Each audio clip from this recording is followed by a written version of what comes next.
মাছ, মাংস, পেঁয়াজ, রসুন ছাড়া শুধুমাত্র ভাতের চাল দিয়েও যে মজাদার এই রেসিপিটি তৈরি করা যায়, না বানালে বুঝতেই পারতাম না। খেতে এতটাই মজার হয় যে বাড়িতে না হয় একবার ট্রাই করেই দেখলেন। রেসিপিটি তৈরি করার জন্য প্যানে পরিমাণ মতো সরিষার তেল দিয়ে তেলটাকে গরম করে নিচ্ছি। তেলটা গরম হয়ে যাওয়ার পর সিদ্ধ করে রাখা কিছু ছোট আলু লবণ দিয়ে ভেজে নিচ্ছি। আলু তুলে নেওয়ার পর এবার এর মধ্যে কিছু সয়াবিন দিয়ে সয়াবিনগুলোকে লবণ দিয়ে ভেজে নিচ্ছি। এখানে আমি 1 কাপ সয়াবিন নিয়েছি। সয়াবিনগুলোকে ফুটন্ত গরম জলে 5 মিনিট ভিজিয়ে রেখে জলটাকে ঝরিয়ে নিয়েছিলাম।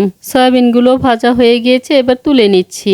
এবার প্যানে আবারও কিছুটা তেল দিয়ে তেলটাকে গরম করে নিচ্ছি। তারপর ফোড়নের জন্য এলাচ, দারুচিনি, লবঙ্গ, তেজপাতা আর আধা চামচ জিরে দিয়ে ফোড়নটাকে ভেজে নিচ্ছি। ফোড়ন থেকে সুন্দর একটা ফ্লেভার বের হতে শুরু করেছে। এবার এর মধ্যে 1 কাপ টমেটো কুচি দিয়ে টমেটোটাকেও ভেজে নিচ্ছি। টমেটো নরম হয়ে এসেছে। এবার এর মধ্যে দিয়ে দিচ্ছি হলুদের গুঁড়ো, মরিচের গুঁড়ো, ধনে গুঁড়ো, জিরে গুঁড়ো, কাশ্মীরি রেড চিলি পাউডার আর স্বাদমতো লবণ দিয়ে মশলাটাকে কষিয়ে নিচ্ছি।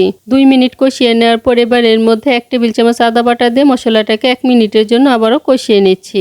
আদার কাঁচা গন্ধটা চলে যাওয়ার পর এবার আগে থেকে ধুয়ে রাখা 2 কাপ ভাতের চাল দিয়ে দিচ্ছি। এখন চুলার আঁচটা লোতে রেখে চালগুলোকে মশলার সাথে খুব ভালো করে ভেজে নিব। 5 মিনিটের মতো ভেজে নেওয়ার পর এবার চালের দ্বিগুণ পরিমাণ জল দিয়ে দিচ্ছি। জলটা এমন ভাবে দিতে হবে ঠিক আমরা যেমন পোলাও রান্না করি সেই পরিমাণ দিতে হবে। এখন ঢাকনা দিয়ে মিডিয়াম আঁচে 10 মিনিটের জন্য রেখে দিব।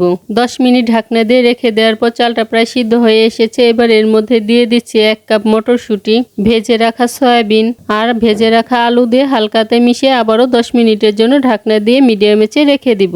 10 মিনিট ঢাকনা দিয়ে রেখে দেওয়ার পর চালগুলো ভালো মতো সিদ্ধ হয়ে গিয়েছে আর ঝরঝরে হয়ে গিয়েছে। এখন হালকা হাতে মিশিয়ে দিয়ে দিচ্ছি কাঁচামরিচ আর 2 টেবিল চামচ ঘি দিয়ে ঢাকনা দিয়ে 5 মিনিট স্ট্যান্ডিং টাইমে রেখে নামিয়ে নিচ্ছি।